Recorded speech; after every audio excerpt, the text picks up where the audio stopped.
임명할 수 있는 이사 임명, KBS 이사의 경우 없어지는 문제에 대해서 저는 이게 과연 제가 갖고 있는 정치 상식으로는 현재 대통령실에서도 재밌지. 뭐 응할까 하는 생각을 해요. 그래서 잘 모르겠어요. 그래서 묻는 거예요. 인수위원장.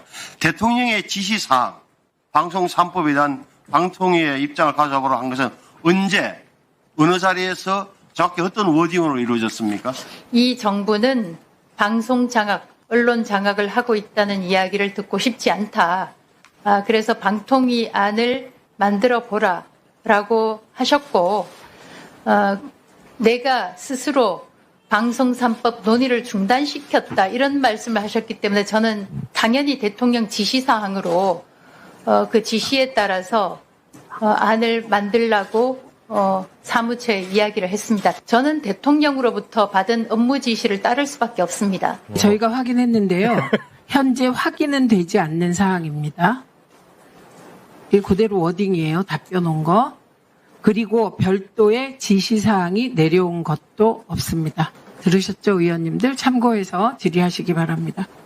입법에 의해서 그 거버넌스가 결정이 된다면 방송통신위원장으로서 입법기관인 국회와 더 긴밀히 소통해야 하지 그 개회관과 기회관을 대통령에게 보고하는 것은 차우순이 아닐까라고 개인적으로 생각을 하고요. 충분한 입법기관과의 논의가 있을 만한 시간적 여유가 꽤 있었던 걸로 압니다. 근데 그 부분에 있어서 입법기관을 패싱하지 않는 것이 오히려 대통령께서 말씀하신 선출된 권력에 대한 임명된 권력의 존중감을 보여주는 하나의 태도가 아닐까라는 생각이 들기도 합니다.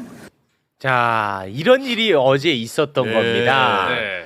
그런데 뭐 이제는 다 필요 없어요. 이런 게 다 필요 없고 최민희 위원장이 예. 어제 이재명 대통령을 만났어. 직접. 자, 그러면 이제 이 얘기가 답이겠죠? 그렇죠. 예. 말씀 부탁드립니다. 예, 방송 3법에 관한 여러 가지 그 오해와 억측과 음해와 왜곡이 있었습니다. 특히 저와 김영 간사에 대한 네. 대통령 의중과 다르게 밀어붙이고 있다. 이 요지였는데요. 예.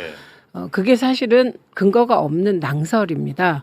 그런데 제가 신기한 건 대통령께서 그 음해와 비난을 알고 계셨던 것 같아요. 오, 예, 진짜. 저를 보자마자 네네. 이렇게 식탁에 둘러앉았을 거 아니에요? 한 예. 30명이. 그런데 최민희 의원을 보니 내가 갑자기 생각이 났는데 굉장히 비난을 받고 있더라. 와, 야. 대박이야. 그렇게 하시더니 와. 그러니까 제가